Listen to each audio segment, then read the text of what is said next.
সবাইকে নিয়ে এসো সাথে করে, বন্ধু ও সাথী। 50 টাকায় সব পাওয়া যায়, ওদের মনে হাসি।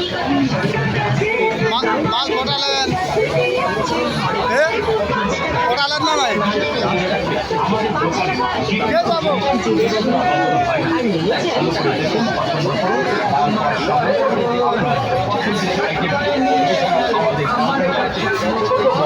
সবার করার মতো টুপিগুলো পাচ্ছে আমাদের কাউন্টারে।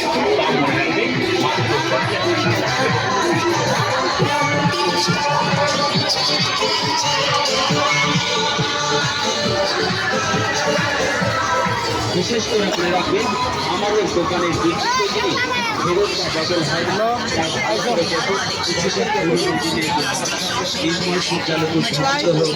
আপনাদের সবার জীবন এই কামনা করে পালস্টোর্সের পক্ষ থেকে আপনাদেরকে জানাই আন্তরিক প্রীতি ও শুভেচ্ছা। ঐতিহাসিক পালস্টোর্সের দোকান লক্ষ্য করে 100 रुपए वाला चक्की, 100 रुपए वाला टिफिन, 100 रुपए वाला बेलन, आइए अनेकों प्रकार का सामान